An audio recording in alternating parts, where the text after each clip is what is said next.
Curso de Sagrada Escritura, año segundo, lectura del Nuevo Testamento. Tema 3, Evangelio según San Mateo. Buenos días o buenas tardes, según me estéis viendo. Como veis, para mí es buenas noches, puesto que ya está totalmente anochecido. Y eso se debe, entre otras muchas cosas, a que con el cambio ya de hora, pues anochece muy temprano. Pero no importa, lo que importa es que podemos tener esta charla. Al principio, en el Evangelio, en el capítulo 13, en el Evangelio de San Mateo 13, 51 a 53, leemos: ¿habéis entendido todo esto? Ellos le responden sí. Él les dijo: pues bien, un escriba que se ha hecho discípulo del reino de los cielos es como un padre de familia que va sacando de su tesoro lo nuevo y lo antiguo. Cuando Jesús acabó estas parábolas, partió de allí. El padre Manuel Iglesias, en su traducción del Evangelio, en la que tiene muchísimas notas muy interesantes, muy buenas, muy bien hechas, quizá poco elaboradas posteriormente, porque da la impresión de que el buen padre Iglesias quiso dejar en este Nuevo Testamento todo lo importante que tenía en su fichero.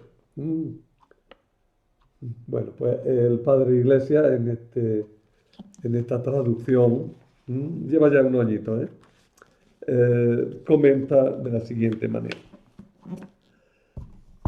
escriba propiamente un maestro de la ley que imparte enseñanza. Si en este pasaje hay un retrato implícito del evangelista Mateo, escriba significaría escritor, y escritor cultivado.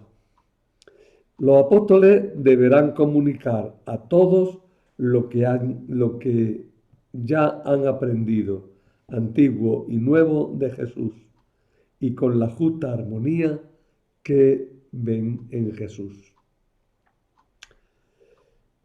El autor, Mateo, que se considera a sí mismo como un escriba o maestro de la ley de Moisés, que se ha convertido al cristianismo y se ha hecho por tanto discípulo de Jesús, es consciente de que tiene que presentar a sus lectores lo que van necesitando, sea doctrina tomada del Antiguo Testamento, sea doctrina de Jesús, que interpreta y lleva a la plenitud ese Antiguo Testamento. Esto nos indica que este Evangelio nos introduce en el ambiente de los judíos que se habían hecho cristianos, judíos convertidos al cristianismo, que reconocen a Jesús como Mesías y que no pueden ni quieren renunciar a todo lo que aporte la tradición israelita, pero que saben también que Jesús ha renovado todo y es decisivo a la hora de nuestra relación con Dios. Y vamos a empezar pues preguntándonos por quién era Mateo. El personaje llamado Mateo aparece por primera vez en el Evangelio que se le atribuye en el momento en que es llamado por Jesús para que sea su discípulo. Contando lo que siempre es más fácil, Mateo estaba sentado en su mostrador y allí pues se acercó Jesús y Jesús lo invitó a seguirle. La imagen nos ayuda siempre. Esta imagen es de Tissot. Veis ahí a Jesús y al otro, a Mateo, ahí, pues en el mostrador. Se pone medio de pie para escuchar a Jesús. Es el que tiene el traje rojo. Allí están algunos de sus subalternos. Hay un soldado romano que le ayuda en el cobro. Los dibujos siempre vienen muy bien para centrar y para imaginar. Bueno, pues San Marcos y San Lucas, Marcos lo tiene en 2.14 y Lucas en 5.27. Lo llaman Leví. San Marcos destaca que era hijo de Alfeo y San Lucas recalca que era publicano, es decir, recaudador de tributos, y que lo dejó todo para seguir a Jesús. La identificación entre Mateo y Leví no es totalmente segura. Ya el antiguo escritor llamado Orígenes negaba que fueran el mismo personaje. Pero la opinión más común es que Leví había sido llamado Mateo por Jesús. Sabéis que Jesús cambia el nombre a veces a las personas, ¿no? A Simón le pone Pedro, ¿no? A Juan y a Santiago los llama los truenos, los hijos del trueno, los truenos. Eh, es posible que Jesús designara a este hombre con un nombre nuevo, llamándole Mateo. En cualquier caso, la palabra publicano, aplicada por el apóstol y que también aparece en las listas de los apóstoles, esta palabra publicano pudo ser el puente que facilitara la identificación de los dos personajes.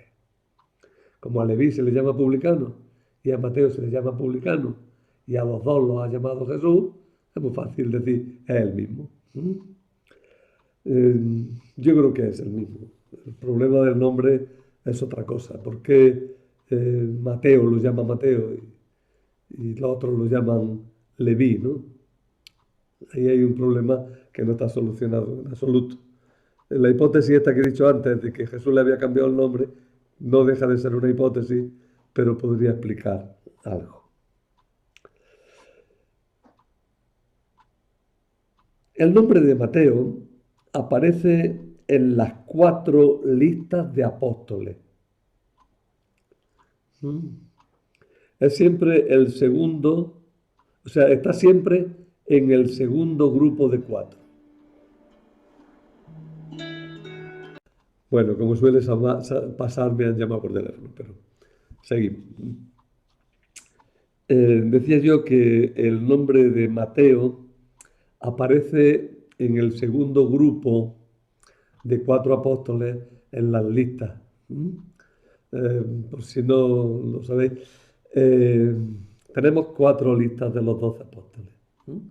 Una en San Mateo, otra en San Marcos, otra en San Lucas y otra en los Hechos de los Apóstoles.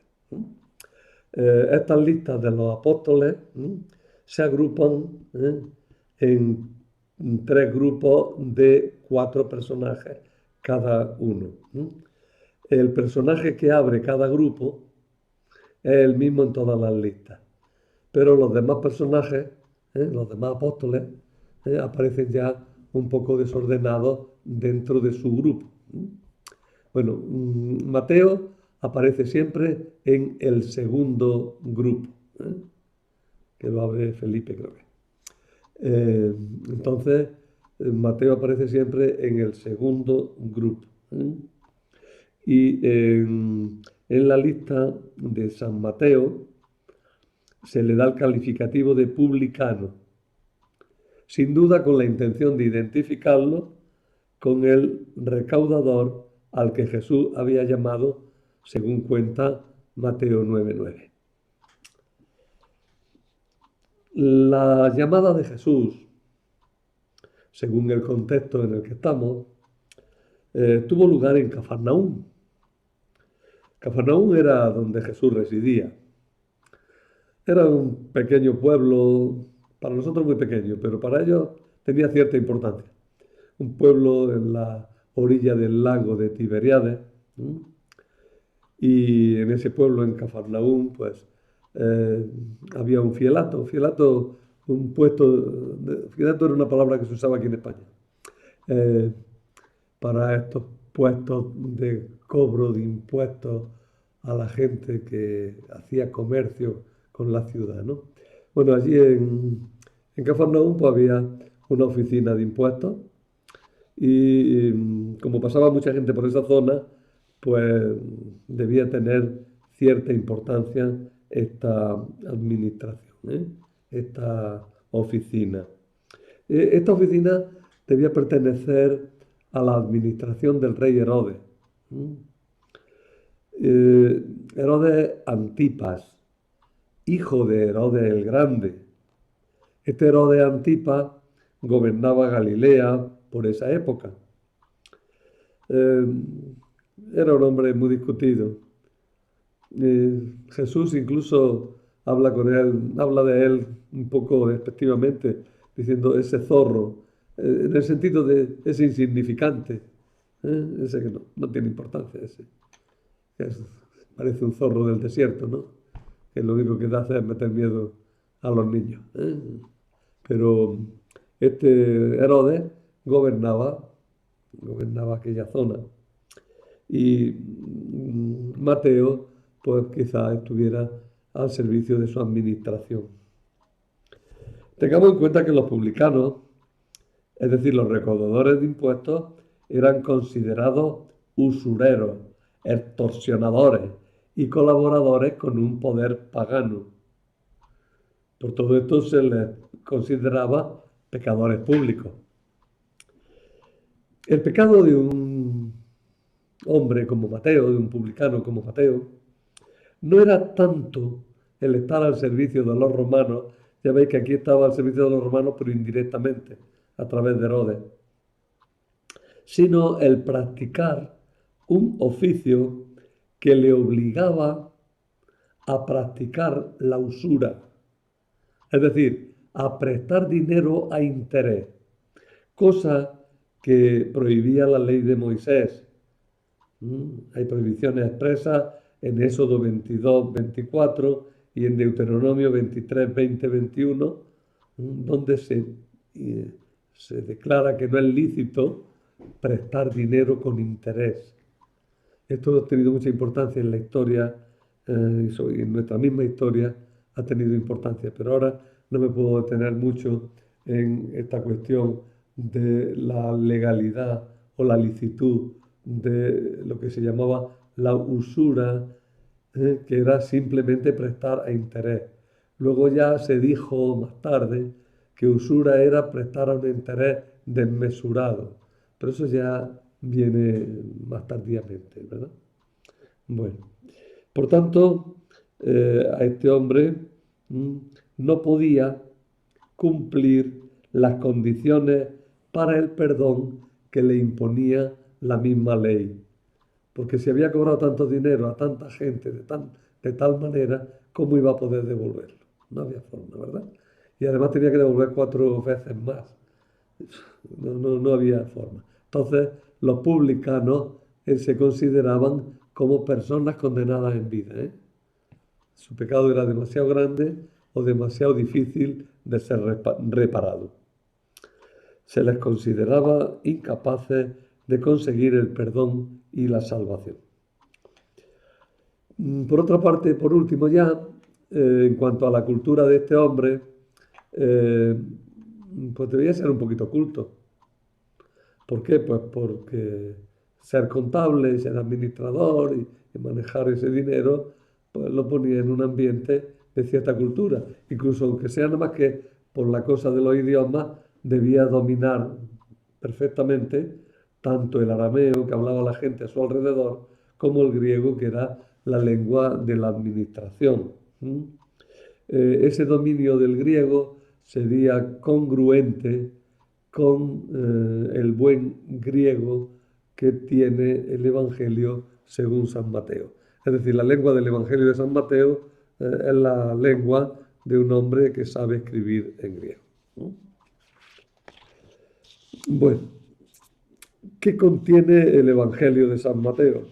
Son 20, 28 capítulos, pues la verdad es que aquí vamos a dar más que unas líneas muy generales.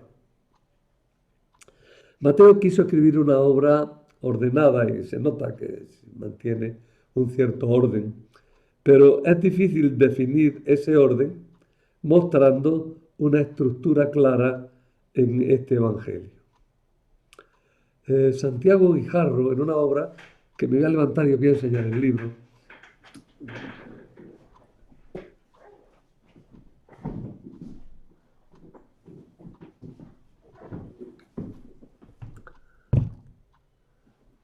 en esta obra, Los Cuatro Evangelios, ¿eh? Por Santiago Guijarro Porto, que está publicada en Sígueme, esas tres puñitas, son el signo de la editorial Sígueme. En esta obra, que es una edición muy cuidada, está muy bien hecha. No siempre las ediciones de Sígueme son perfectas. Pues esta sí, esta es una edición sumamente cuidada. Tiene ya unos añitos, ¿eh? Es del año 2010. De todas maneras, es una obra que permanece vigente plenamente. Bueno, pues en esta obra, siempre 12 años quiere decir que se han escrito muchos artículos más y que habría que tenerlos en cuenta. Pero vamos, la obra de conjunto está actual. Pues en esta obra dice que los autores han presentado fundamentalmente dos propuestas de división del libro.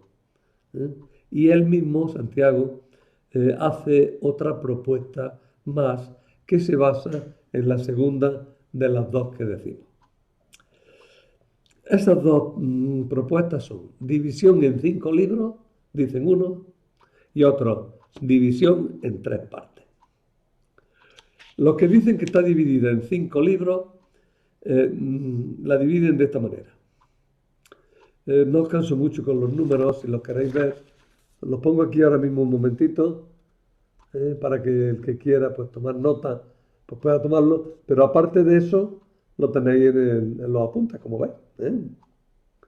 Es que no quiero atosigaros de números hablando.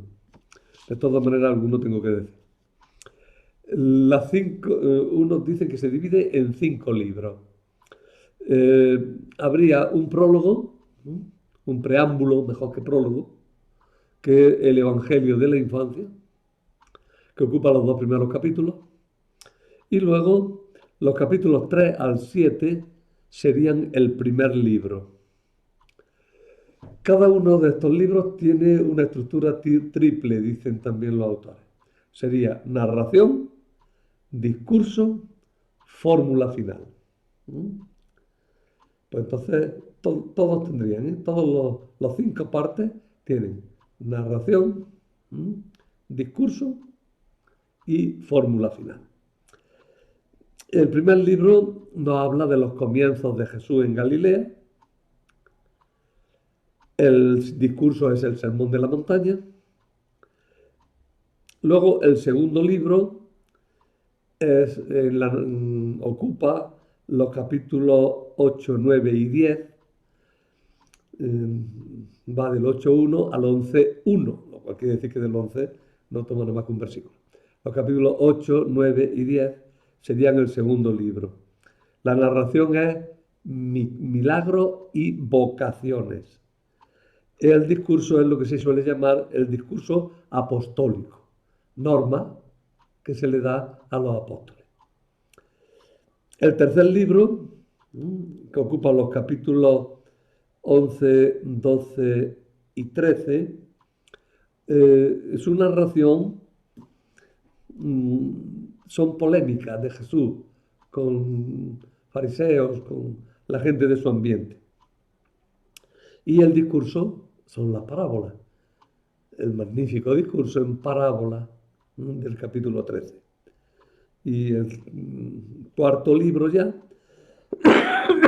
ocupa una parte del capítulo 13 y es más largo porque luego ocupa 14, 15, 16, 17, 18 y 19. ¿eh? Aunque el 19 es nada más que empezar, hasta el 18, ¿verdad? Serían 5 grandes capítulos y un pedazo del capítulo 13. Es lo mismo. La narración, ¿eh?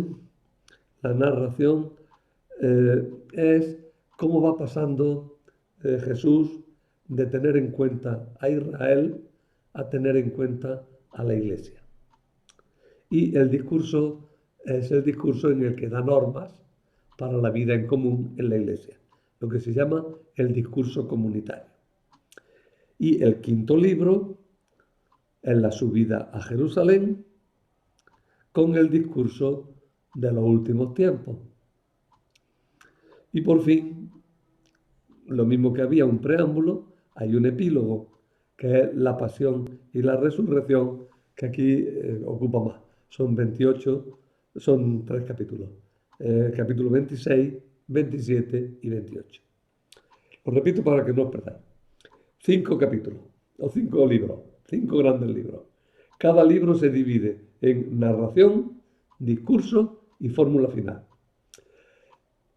Los discursos, para que os queden en la cabeza un poco, son el Sermón de la Montaña, el discurso apostólico, el discurso en parábola, el discurso comunitario y el discurso de los últimos tiempos. Hay muchos autores que no están muy de acuerdo con esta división porque dicen que es un poquito forzada, que hay que meter a los versículos y hay que meter algunas cositas ahí a la fuerza donde conviene, ¿no?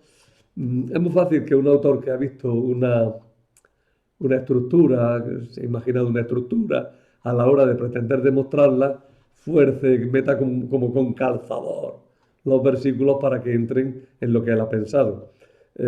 Yo pongo un ejemplo personal mío de lo que me pasó cuando hice la tesina en el bíblico. Se me ocurrió una estructura muy bonita del libro de Habacuc y organicé todo de tal manera que allí entraba todo en mi tesina según lo que a mí se me había imaginado. El único inconveniente es que no coincidían las cosas, claro. Tuve que deshacerlo todo y empezar otra vez. Es un peligro grande, ¿eh? El que uno fuerce los textos a que vayan por lo que uno imagine que tienen que ir. Bueno, entonces tiene dificultades esa división en 5 libros. La división es muy sugerente porque lo mismo que Pentateuco tiene 5 libros, y es la ley de Moisés, Pentateuco, ¿verdad? Recordáis, Génesis, Éxodo, Levítico, Números y Deuteronomio, pues lo mismo que pasaba eso con el Pentateuco, ahora pues pasaría con el Evangelio de San Mateo, que sería la nueva ley, y ahora la nueva ley de Jesús con sus 5 partes. Ya os digo que sí, que está muy bien y que mucho hay de verdad, porque sobre todo Mateo está muy preocupado de mostrar a Jesús como el definitivo Moisés y mucho más grande que Moisés. Pero habría que ver. Hay otra división segunda, que es la división en 3 partes del libro, que la hacen muchos autores. Aquí no distingue el prólogo de los demás, desde el capítulo 1 hasta la mitad del capítulo 4, pues tendríamos la presentación de Jesús. Vamos a hablar de este señor que se llama Jesús, ¿verdad? Cuenta sus orígenes, tanto en su infancia como su comienzo en la predicación. La segunda parte sería la predicación y actuación de Jesús. Y ahí tendríamos los capítulos 4 al 16. Son muchos capítulos para una parte. Y en ellos tendríamos el anuncio del reino de Dios y el rechazo de Jesús.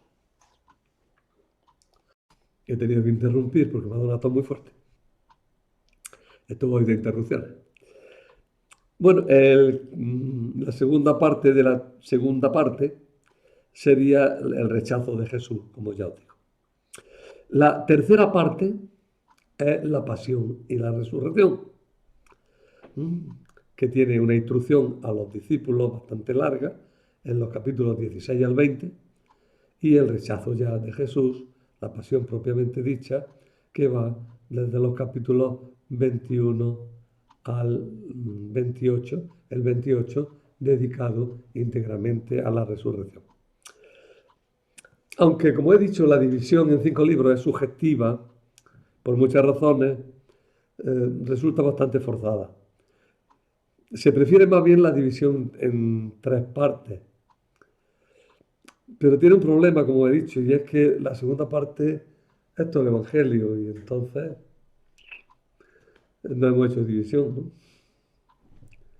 ¿no? Santiago Guijarro, encima, en su división, que ya os he dicho, que se basa en esta, lleva la segunda parte mucho más lejos, ¿eh? Por lo que la tercera parte solo contiene 3 capítulos, 26, 27 y 28. Es decir, estrictamente la pasión y la resurrección. ¿Cómo divide pues Santiago Guijarro? Pues lo mismo que los otros, una primera parte de presentación de Jesús, ¿eh? Que ocupa 3 capítulos y medio, ¿eh? Capítulo 1, 2, 3 y la mitad del 4. Esa es la presentación de Jesús. Luego todo el Evangelio, ¿eh? Y finalmente el rechazo de Jesús, ¿eh? Que la mayoría de los autores pues, meten ahí las instrucciones sobre la pasión, las instrucciones últimas de Jesús, y Santiago Guijarro dice que no, que eso habría que meterlo con el resto del Evangelio y que la última parte es solo y exclusivamente la pasión. Bueno, esas opiniones tenemos. ¿Cuál es la verdadera? Pues las 3 son verdad, de alguna manera. Mira, en estas cosas, cuando no se sabe seguro, los autores trabajan sobre muy seguro, es decir, sobre muchos datos, y hacen una construcción que realmente está ahí. Aunque no lo pensara el autor, pero está ahí esa división, ¿no? Y bueno, y sirve como ayuda a la hora de leer, ¿no? Yo creo que nos ayuda más, ¿no? Generalmente nos ayuda más la división en 5 libros, como ayudar, ¿eh? Pero ya digo que es un poco forzada. Luego, la división en 3 partes, vuelvo a insistir, el inconveniente que tiene es que no divide el grueso del Evangelio, ¿no? Y es demasiado largo, ¿no? Bueno, ¿cuál es el origen de este Evangelio? La teoría más común es que San Mateo tuvo 3 fuentes principales. El Evangelio de Marcos, tal vez en una edición anterior a la que ahora conocemos, se le llama premarcos. Segundo, un escrito que contenía sobre todo dichos de Jesús, que también fue utilizado por Lucas y que se ha perdido, aunque hay muchos intentos de reconstrucción basándose en la comparación de Mateo y de Lucas. No lo tengo aquí, pero Santiago tiene una reconstrucción, Santiago Guijarro tiene una reconstrucción del documento Q en un libro entero, lo publica, y tenemos otra, ya lo decía el otro día, de Senén Vidal, que en esta introducción, que en este comentario inicial al Nuevo Testamento, veis que es un Nuevo Testamento gordote, ¿eh? Porque tiene muchísimos comentarios. Bueno, pues aquí, como hipótesis, pero incluyéndolo prácticamente como un evangelio más, pues incluye el documento Q. Aquí voy a enseñar ¿veis?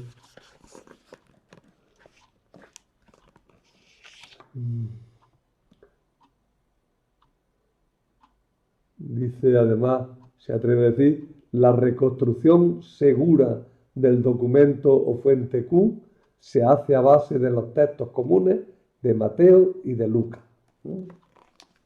Bueno, como se habla de eso, los autores, pues los novelistas han cogido también este tema del documento Q y dicen que es un libro que hay escondido en el Vaticano. En fin, no hay muchos libros escondidos en el Vaticano. Ayer leía otra vez que en el Vaticano hay libros. ¡Uf! ¿Qué libros tienen allí escondidos, eh? Bueno, y la tercera parte sería una serie de tradiciones más o menos dispersas a las que tuvo acceso Mateo. Por tanto, Marcos, documento Q y tradiciones propias. Hay una cuestión que es muy antigua, que es si hubo un evangelio de San Mateo escrito en lengua hebrea o aramea. Un personaje de la antigua iglesia, de los primitivos, se llamaba Papías, que vivió en el siglo II, dijo, ahora bien, Mateo ordenó en lengua hebrea las sentencias de Jesús y cada uno las interpretó conforme a su capacidad. Eso es lo que dijo el hombre. Otros comentaristas muy antiguos, como Orígenes, Eusebio, Jerónimo y algún otro más, apoyados en el testimonio de Papías, también hablaron de un primer evangelio de Mateo escrito en lengua aramea. Pero si existió como tal evangelio, esa obra se ha perdido por completo. Algunos, no sé si lo digo después, algunos dicen que a lo mejor se pensaba que el documento Q era ese evangelio hebreo de Mateo. El inconveniente es que los textos del documento Q nosotros los conocemos ya en griego y en buen griego, a través de Mateo y de Lucas. A finales del siglo I y comienzos del siglo II, muchos autores, como el que compuso la Didaché, ¿qué es eso de la Didaché? La Didaché es un libro que se llama Didaché, enseñanza, didáctica es la enseñanza, ¿no? Didáctica es la enseñanza. La Didaché es la enseñanza. El título completo es Didaché ton dodeka apostolón. Es la enseñanza de los 12 apóstoles. No, luego no es un evangelio ni es una colección de sermones, es un libro en el que tiene una enseñanza muy interesante, es un libro importante, es un libro bueno, pero la Iglesia no lo reconoce como inspirado. Sin embargo, es un libro importante, se agrupa en lo que se llaman los padres apostólicos, los primitivos escritos eclesiásticos que no forman parte de la Biblia, pero son importantes para conocer nuestra fe. Bueno, pues el autor de la Didaché y también Clemente Romano dicen que sería el tercer papa, ¿no? Lino, Sixto, Clemente, bueno, o el cuarto si ponemos a Pedro. Eh, Luego también Ignacio de Antioquía. Estos, tanto Didaché como Clemente como Ignacio, son padres apostólicos. Se suele conocer como padres apostólicos a los escritores que conocieron a los apóstoles. Pues estos tres traen citas del Evangelio, pero ya tal como lo tenemos nosotros. Eso supone que para esta fecha existía ya el Evangelio en griego que hoy tenemos. No sabemos, por tanto, si el perdido Evangelio en arameo fue asumido como una de sus fuentes por el que se compuso en griego o fue una obra totalmente distinta. Como no lo tenemos, pues no lo sabemos. Cuando hay una tradición, por algo será, ¿eh? Probablemente había esos escritos que había, pues algunos se atribuirían a Mateo y luego después alguien basándose en ellos, pues recompondría finalmente lo que resultó el Evangelio según San Mateo. Pregunta: ¿compuso el apóstol San Mateo, el que fue publicano, este Evangelio Hombre, pues claro, eso se ha dicho toda la vida, ¿no? No, pero hay que ser crítico, hay que ver. Si el autor utilizó el Evangelio de San Marcos como una de sus fuentes principales, no es probable que fuera el apóstol, que habiendo sido testigo directo, no necesitaba fuentes de segunda mano. A no ser que el Evangelio de San Mateo, de San Marcos, estuviera tan bien escrito que Mateo dijera, ni yo mismo lo hubiera hecho mejor. Y pues pusiera lo que encontraba en Marcos. Hay argumentos para mantener que el autor fue un publicano que había vivido en Palestina en la época de Jesús. Porque el autor ciertamente es judío y conoce perfectamente la geografía de Palestina, sus costumbres, su situación política, los partidos más o menos políticos o religiosos que existían. Es el autor que más, el evangelista, que más habla de dinero y de temas provenientes del mundo de las finanzas. Incluso distingue más claramente que otros las clases de moneda. En Mateo aparecen 10 clases de monedas distintas, frente a 5 clases de monedas que aparecen en Marcos y 6 en Lucas. El hecho de que eso, de que el Evangelio de Mateo conozca tantos tipos de monedas, indica, bueno, pues, una cierta familiaridad con ese mundo. Tal vez el apóstol Mateo escribiera en arameo un evangelio muy reducido que más tarde habría sido traducido al griego y aumentado notablemente, teniendo ya a la vista el evangelio de Marcos. Mucho más no podemos decir, ¿eh? Todo lo demás que digamos no lo inventamos. Algunos dicen que el texto arameo de Mateo fue la base del Evangelio de Marcos, el premarcos que hemos dicho antes. Y otros pocos dicen que tal vez ese Evangelio arameo, traducido al griego, fue lo que conocemos como fuente Q.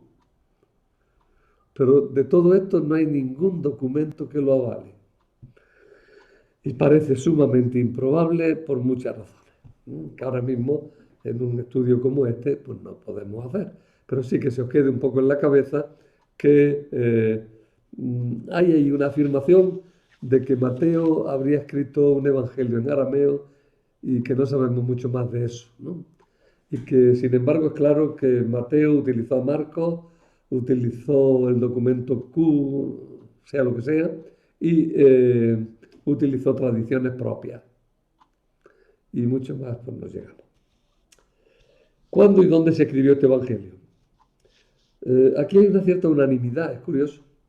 Todos están de acuerdo en situar su composición en Palestina o en Siria, que es decir lo mismo, en la misma zona. El ambiente que refleja este evangelio es el de las primeras comunidades cristianas que vivían en esta región que tenía pues en Galilea y Damasco como ejes importantes, ¿no? Si hubo un evangelio arameo, arameo era lo que se hablaba en Damasco, por ejemplo, ¿no? Tuvo que escribirse con anterioridad al evangelio de Marcos. Bueno, yo soy muy valiente diciendo que arameo era lo que se hablaba en Damasco. El arameo era la lengua propia de Damasco de toda la vida, pero en la época de Jesús seguramente en Damasco se hablaba más griego que arameo, ¿eh? Porque toda esta zona estaba muy helenizada, es decir, había sufrido una influencia muy fuerte del griego, de los helenistas. Ya os dije alguna vez, os lo digo si no ahora, que Jerusalén era una ciudad bilingüe en esta época, ¿eh? Se hablaba griego y arameo o hebreo en ella, ¿no? El Evangelio escrito en griego da la impresión de que se escribió después del año 70, hacia el 80 más bien, cuando ya había habido una ruptura entre los judíos cristianos y los judíos que no aceptaban a Jesús. Ya se había producido una ruptura entre cristianos y judíos cuando se escribió el Evangelio de Mateo.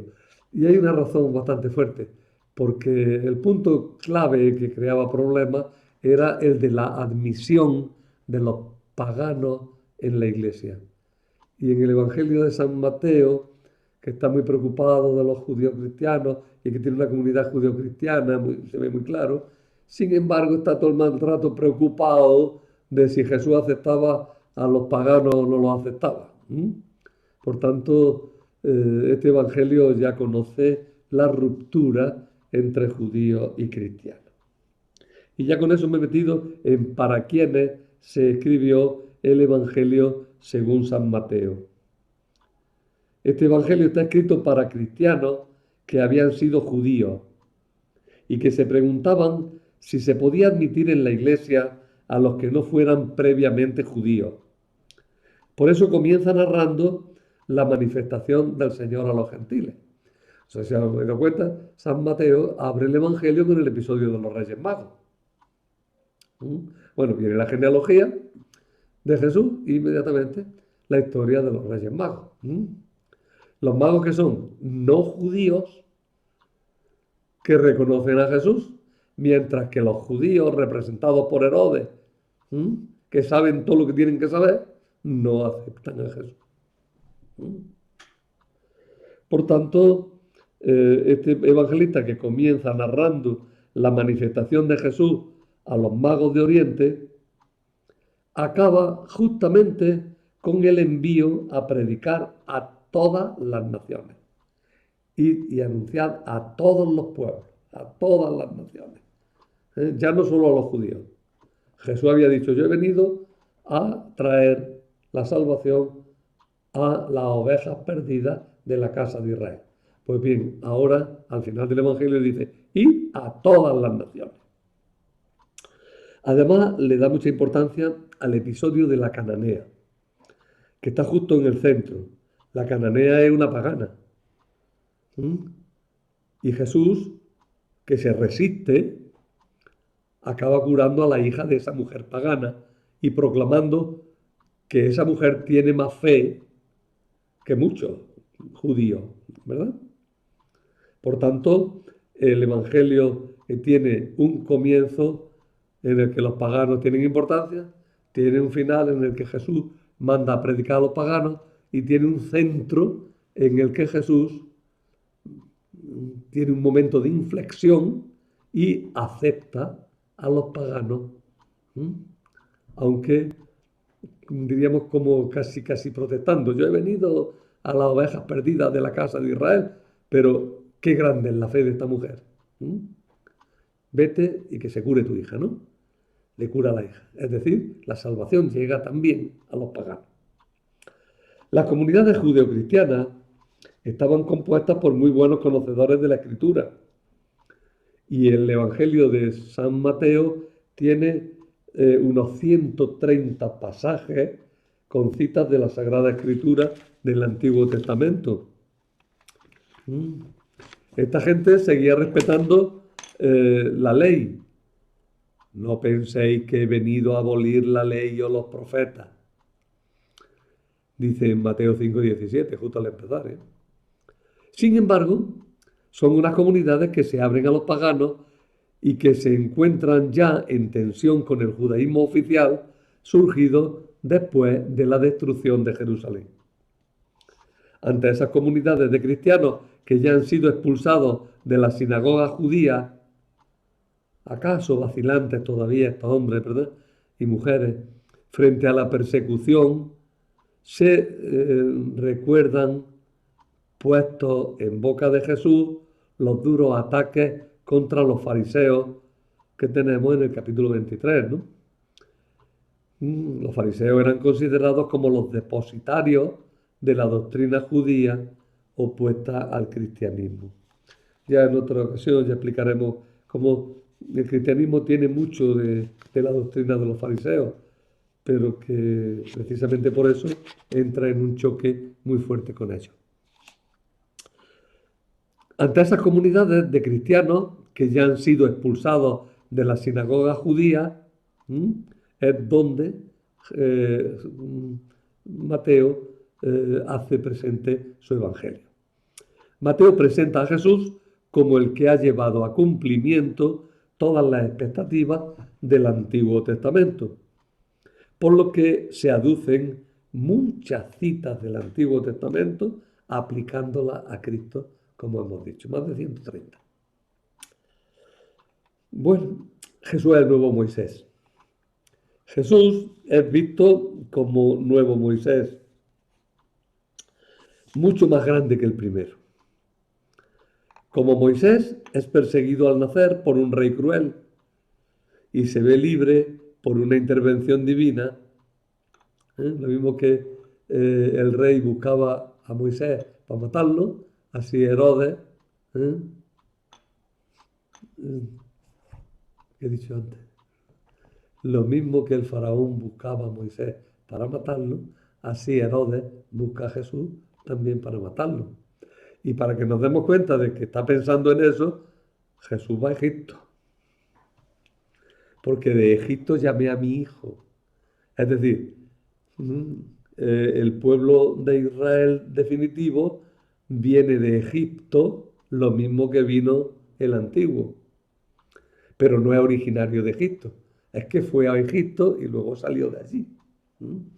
Dicho de otra manera, Jesús repite la historia del pueblo de Israel. Es el nuevo Moisés. Como el nuevo Moisés sube al monte para darle la nueva ley. Y como Moisés desde el monte da instrucciones a los apóstoles al final del Evangelio. Sin embargo, aquí hay un matiz. San Mateo no es perfectamente lógico, sino que presenta a Jesús en el monte no ya como Moisés, sino como Dios, que da la ley a los discípulos. Pero bueno, el contexto todo está presentándonos a Jesús como un nuevo Moisés, ¿no? Por eso la relación con el monte. Finalmente, si Moisés escribió los 5 libros de la antigua ley, Jesús da 5 discursos con la nueva ley. No solo es Jesús el verdadero y definitivo Moisés, sino que es también presentado como el representante que concentra en sí todo lo que es el verdadero pueblo de Dios. De Jesús se dice lo que se puede decir de Israel y pasa por las situaciones y dificultades que pasó el pueblo en su etapa de formación. Por eso los 40 días en el desierto, etc. Jesús es presentado como plenamente judío. Es muy importante. El Evangelio empieza diciendo hijo de Abraham. Su genealogía se remonta hasta Abraham. Ten en cuenta que Lucas luego, lo veremos, la remonta hasta Adán. Bueno, pues Cristo en San Mateo es perfectamente judío, descendiente de Abraham. Y se destaca su mesianismo incluyéndolo en la familia de David a través de José. Se insiste mucho en que José es de la casa y familia de David. Y en la genealogía son todos los reyes de David, y luego personajes que se van y se concentran en José, el esposo de María, que María es la que da luz al hijo, pero el que le da la legalidad a Jesús es José. Jesús es el Hijo de Dios, el verdadero Rey de Israel. Es también el siervo del Señor sufriente del que habla Isaías. Más todavía, es el Emmanuel, Dios con nosotros. Emmanuel, literalmente, Dios con nosotros, Dios. Immanu con nosotros. Él, Dios.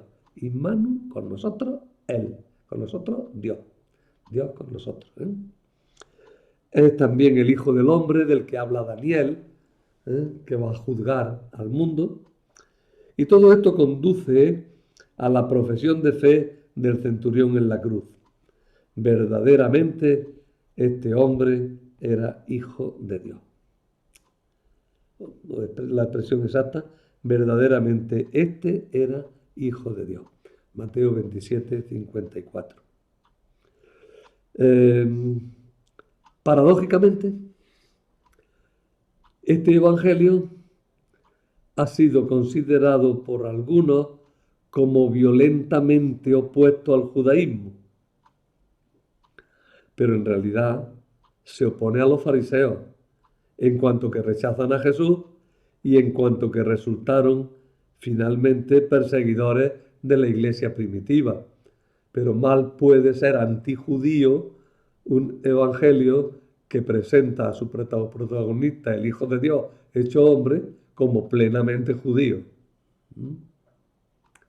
que reúne en su entorno a los judíos y que hasta que se convence y convence a los demás de que los demás que no son judíos pueden entrar en su comunidad, pues tiene que desarrollar una buena parte del evangelio. Y por último, a este evangelio se le ha llamado el evangelio eclesiástico, por la importancia que le da a la iglesia. Es el más conocido de los evangelios, porque era el que más se leía en la liturgia hasta la reforma del Vaticano II. En la liturgia antigua el uso de la palabra de Dios era bastante escaso. Es uno de los grandes logros del concilio, el ofrecer la palabra de Dios al pueblo. Pues en los domingos se leía solo el Evangelio de San Mateo y algunos trozos de otros evangelios, pero muy poquito, muy poquito. Era fundamentalmente el Evangelio de San Mateo, ¿no? El que se leía en la liturgia, ¿no?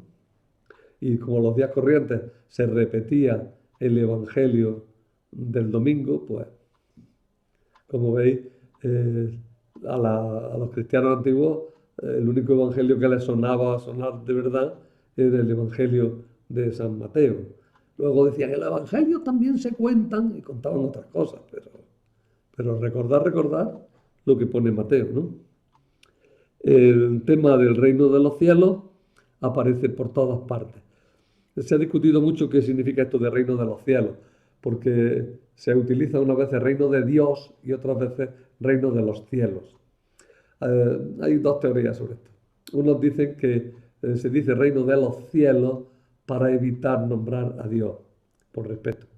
Y otros dicen que decir reino de Dios podía dar la impresión de un particularismo muy fuerte en favor de los judíos y que se quiere hablar de un reino que llega a todos los hombres y todos los hombres estamos cubiertos por el mismo cielo.